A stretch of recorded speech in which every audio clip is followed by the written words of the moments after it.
Shivani ji, first of all welcome to INS. Thank you so much. And Shivani ji, आप बहुत time के बाद एक एल्बम लेकर आ रही हैं सरफिरा। तो क्या एग्जैक्टली क्या नीड पड़ी आपको कि इस एल्बम को आपको लगा कि ये यंगर जनरेशन तक पहुँचना चाहिए? So I think first of all, I'm very happy to tell everybody that आज सरफिरा जो मेरा नया सॉन्ग है वो रिलीज़ हो रहा है, लॉन्च हो रहा है किंग मेका सिंह के यहाँ पे घर पे। तो बहुत मज़ा आने वाला है क्योंकि म्यूज़िक फ्रेटर्निटी से और पूरे हमारे जो एंटरटेनमेंट फ्रेटर्निटी के लोग यहाँ पे आने वाले हैं और इस गाने के साथ हम धमाल मचाएंगे। टू आंसर योर क्वेश्चन, मुझे लगा कि जो यंगर जनरेशन है यानी कि जेन जी, उनकी भाषा, उनकी दुनिया अलग है और उनको अपना फ़ैन बनाने के लिए आपको अपने म्यूज़िक में उनको जोड़ना ही पड़ेगा और एक ब्लेंडिंग जो उनका वो करना बहुत ज़रूरी था। And I believe that hip hop is a genre of music जो जेन ज़ी बहुत पसंद करती है and I personally love it also, I have always loved it. So I said कि व्हाई नॉट एक्सप्लोर दिस। जब मैंने एक्सप्लोर किया इस जॉनर को, I loved it and I said वाह, इसमें तो रैपिंग भी होती है, इसमें ग्राफिटी भी होती है, इसमें ब्रेक डांसिंग होती है, इसमें बीट बॉक्सिंग होती है, इसमें क्या क्या नहीं होता and the expression, that's very important. So मैंने इसमें 5 आर्टिस्ट को फीचर किया है जो हिप हॉप के वर्ल्ड से, और वो भी मुंबई के हिप हॉप वर्ल्ड के अपने आप में बड़े दिग्गज हैं। मरोल के किंग रैपर हैं येड़ान्ना जिन्होंने इसमें रैप किया है। सिरोही हैं जो मुंबई की बहुत ही एस रैपर हैं। आप बहुत जल्द उनको बहुत बड़े टेलीविज़न शो पे भी देखने वाले हैं। NX2D नीजी हैं जो अंडरग्राउंड रैपर हैं। फिर टैश हैं जिन्होंने बहुत अच्छी बीट बॉक्सिंग करी है। And there is of course you know the B boy dancer जिन्होंने ब्रेक डांसिंग करी है। और हमने पूरा वीडियो एक मोटरसाइकिल और कार के ऑटोमोबाइल वर्कशॉप मॉडेट आप में शूट किया है। बहुत ही अंडरग्राउंड सीन है, nothing glam about it, really underground, like very crazy and let's go let's go let's go, that's the lingo. Sarfira की बात की जाए तो ये बहुत ही टाइटल रेबेलियस और पैशनेट वाइब देता है जी। तो आपके लिए गाना सिर्फ एक लव ट्रैक है या इमोशनल स्टेट ऑफ माइंड भी रिप्रेजेंट करता है? नहीं, लव ट्रैक तो बिल्कुल नहीं है ये गाना है to cross boundaries, to come out of your comfort zone, कुछ नया करो, be a rebel you know. And अपनी जो मैडनेस है, अपनी क्रेजीनेस है, उसको एक्सप्लोर करके कुछ नया क्रिएट किया जाए, कुछ आउट ऑफ द बॉक्स हो जाए, कुछ एजी हो जाए, कुछ नया हो जाए। इट्स लाइक दैट कि हर एक इंसान में एक सरफिरा वाला एक एलिमेंट होता ही है। So what is your Sarfira element? इस गाने से आपका भी एक क्रेजी एलिमेंट निकल के आएगा, एक आपकी दीवानगी, एक क्रेजीनेस, आपका पागलपन। सरफिरा से बात की जाए तो सरफिरा टाइटल भी अगर आप अपनी जर्नी से रिलेट करें तो आपने कौन से सरफिरा डिसीजन लिया जो आपका करियर आइडेंटिटी डिफाइन कर सके? आई थिंक मैंने हमेशा कुछ ना कुछ सरफिरा डिसीजन लिया, तभी मेरे गाने जो हैं वो नोटिस हुए और हिट हुए। जब सजना आबिजा बना, जब मैंने वो गाना कंपोज किया था, तो मैंने उसको एक नॉर्मल ट्रैक की तरह नहीं बनाया। उसमें आपने ज़रूर सुना होगा वो ऑटो ट्यून और वो कोडिंग इफेक्ट जो है वो आई थिंक इंडिया में सबसे पहली बार यूज़ किया गया था। आई टुक अ रिस्क, मुझे बहुत उसके लिए क्रिटिसिज्म भी मिली, बट मुझे बहुत अप्रिसिएशन भी मिली। बहुत I mean people notice, people got up and said ये क्या गाना है, बहुत पेक्यूलर है, क्योंकि उसमें एक अनयूजुअलनेस था। जिंदा हूँ मैं जब मैंने गाना बनाया तो उसमें ईडीएम म्यूज़िक को हमने सूफ़ी मेलोडी के साथ मिक्स किया, समथिंग वेरी डिफरेंट, सब कुछ अलग था उसमें, कुछ पागलपन था, कुछ सरफिरापन था। आई विल से हर बार मैंने ये डिसीजन लेती हूँ कि कुछ अलग करना ही चाहिए। हाल ही में मैंने एक गाना बनाया जो पूरा एआई को मिक्स करके मेरे साथ, मतलब मैं खुद हूँ उसमें, लेकिन जो मेरा पूरा बैकग्राउंड है वो सारा एआई से क्रिएट किया गया है। मैंने हाल ही में एआई इम्पैक्ट समिट के लिए भी परफॉर्म किया जो कि दिल्ली में हुआ था एट भारत मंडपम, जहाँ पे हमारे honourable prime minister Shri Narendra Modi ji ने उसको इनॉग्रेट किया था। Because I as an artist believe कि एआई को हमें अच्छे से बेनिफिट लेना, हमें उससे हमें उसको अपना असिस्टेंट बनाना है, use it to its fullest capacity, और उस पर डिपेंडेंट नहीं होना चाहिए। सो ऐसी ऐसी चीज़ें हैं जहाँ पे मुझे लगता है कि मेरे सरफिरा मोमेंट्स रहे हैं। आपके एक बहुत अच्छे दोस्त मिक्का जी भी गाने से जुड़े हुए हैं, मतलब होस्ट कर रहे हैं इस इवेंट को, तो क्या कहेंगे उसके बाद? I am so lucky to have a best friend like King Mika Singh. He's been my best buddy for the longest time. He's always believed in me as a person, as a talent, and I have always been inspired by him. I am a huge fan of his कि वो मतलब I think वो हर बार वो भी कुछ ऐसा नया करते ही हैं, समथिंग क्रेजी ही. उन्होंने ये बोला खुद ही कि मेरे यहाँ पे मेरे घर पे आप इसका लॉन्च करें. I think that's something so nice and warm and so generous hearted. ऐसे आर्टिस्ट बहुत कम होते हैं जो अपने फ्रेटर्निटी के म्यूजिशियंस को, आर्टिस्ट को आगे बढ़ावा देते हैं. And that's what king Mika Singh is all about. तो क्या फ्यूचर में आपका और मिका का भी बिल्कुल. आई एम टेलिंग यू कि मेरा नेक्स्ट रिलीज अब किंग मिका सिंह के साथ ही होगा. ये मैंने ठान लिया है 100%. विपुल शाह जैसे फिल्म मेकर भी इस प्रोजेक्ट को बैक कर रहे हैं, तो इससे एक सिनेमैटिक विजन भी इंडिकेट करता है. तो क्या सरफिरा आपका एक सॉन्ग से ज़्यादा एक स्टोरी टेलिंग पीस मानती हैं? I will say that story, firstly, yes, a big thanks to विपुल अमृतलाल शाह जी, जो बहुत ही रिनाउंड प्रोड्यूसर हैं, फिल्म प्रोड्यूसर हैं, फिल्म मेकर हैं. आपने देखा होगा कि केरला स्टोरी 1 and 2 बहुत ही चर्चा में रही. And movies like Singh is king and so many other big films he is made, iconic films. So उन्हीं के प्रोडक्शन हाउस ने म्यूजिक लेबल की शुरुआत करी है with some amazing music coming out. And I'm happy and thankful that Sunshine Music has believed in my music and my song. तो वही इसको बैक कर रहे हैं और इसको प्रमोट कर रहे हैं और इसको रिलीज़ कर रहे हैं. So I think it's a wonderful collaboration. And definitely मेरा गाना भी एक ये कहानी बताता है कि express yourself, have your craziness out there, use it as a passion and use it to cross boundaries, use it to become even better.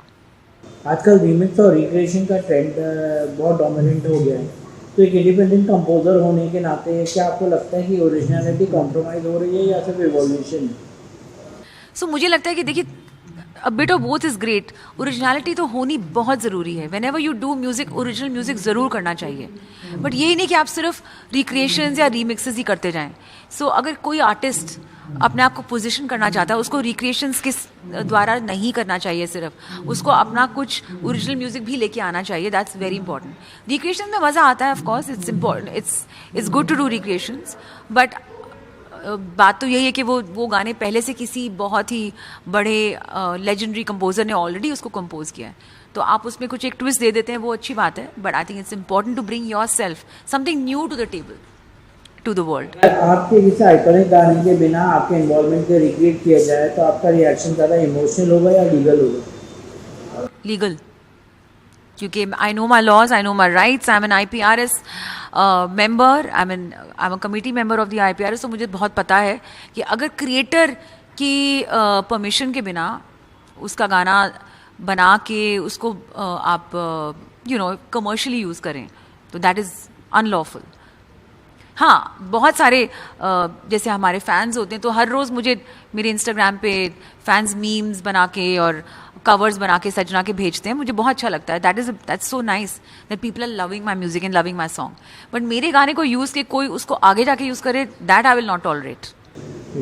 Industry में ये डिबेट भी काफ़ी स्ट्रॉन्ग है कि सिंगर्स और फेयर रॉयल्टी नहीं मिलती है. इवन बिग हिट्स के बाद भी उतनी अर्निंग लिमिटेड रहती है. तो क्या कहेंगे उसके बारे में? आई थिंक जो हमारा सिस्टम है बहुत स्लोली ऑर्गेनाइज हो रहा है. IPRS is doing a lot of hard work thanks to Javed Akhtar Saab and many people like him who have actually taken the initiative to sort of do something about giving the rights to the artists who are the creators, especially जो lyric writers होते हैं, जिनके intellectual property rights हैं, जो song writers हैं, जो composers हैं, producers हैं. सिंगर्स की एसोसिएशन भी अलग है.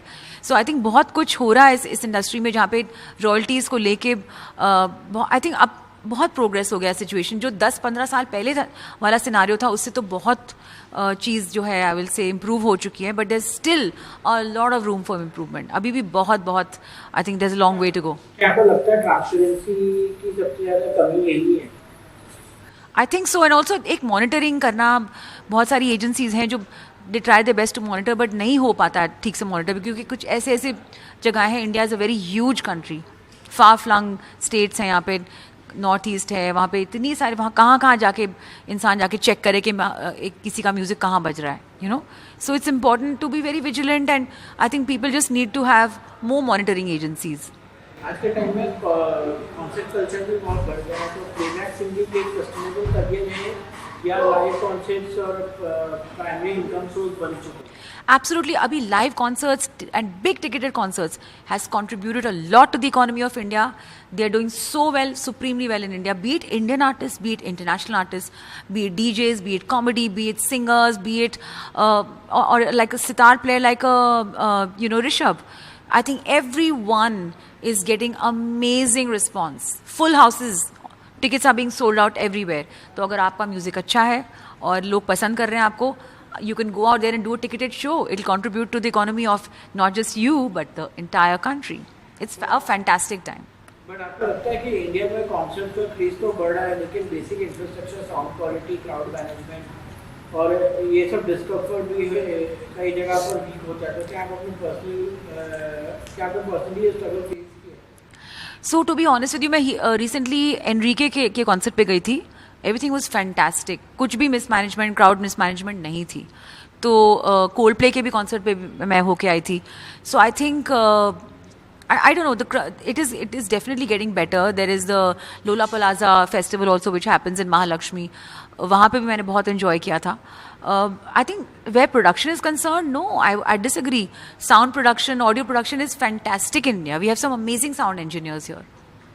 AI म्यूजिक की बात की जाए तो AI भी म्यूजिक इंडस्ट्री में बहुत मतलब तेजी से बढ़ रहा है. तो आपको लगता है कि AI अब इतना एडवांस हो चुका है कि सिंगर्स की वॉइस तक क्लोन हो सकती है, तो इस क्रिएटिविटी का एक्सपेंशन ज़्यादा है या थ्रेट ज़्यादा है? सो आई डोंट थिंक हमें इसको एज ए थ्रेट लेना चाहिए, क्योंकि at the end of the day कोई AI की क्रिएटेड वॉइस तो आपको मतलब I mean I don't think आप वो सुन लेंगे एक दो बारी, बट वो इंसान तो है ही नहीं ना. That is not a living person, that's just a voice which is created out of AI. वो पता भी चल जाता है. But yes, AI can give be a very good support system, can be a very good assistant. Use it as an assistant. यही हमने AI impact summit में discuss किया था कि हमें AI को अपने बेनिफिट के लिए यूज़ करना है. ये नहीं कि वो हमारा टेक ओवर कर ले और वो हमारा थ्रेट बन जाए. इसका फेज भी देखा है और बॉलीवुड सिस्टम का भी. आज के नए आर्टिस्ट के लिए सबसे ज़्यादा चैलेंज क्या है? टैलेंट या survival strategy? So I think of course talent तो होना है ही, वो तो there no two ways about. उसके बिना तो आप किसी चीज़ की शुरुआत कर नहीं सकते इस इंडस्ट्री में. But yes, as you said, the survival, it's very important कि how can you monetize, how can you earn money, how can you have a commercial benefit as a performer. So uske liye of course definitely I think new artists can actually join organizations like the IPRS and learn a lot more. There are so many now music connects jo hote rehte hain, music symposiums and which provide a lot of learnings to the artist. So I think it's all there online. In fact, if you just Google it, aapko mil jayegi information सारी. Lastly Shivani जी, एक चीज़ जानना चाहेंगे आपसे कि आशा जी हमारे बीच नहीं रही हैं, सिंगर आप कैसे डेब्यूट ले सकते हैं, क्या फीलिंग है तुम्हारे, कितना याद करते हैं? इनफैक्ट आशा जी मेरी सबसे फेवरेट सिंगर है in the entire universe. She is the most versatile singer. ये चीज़ मैंने the day she passed away also ये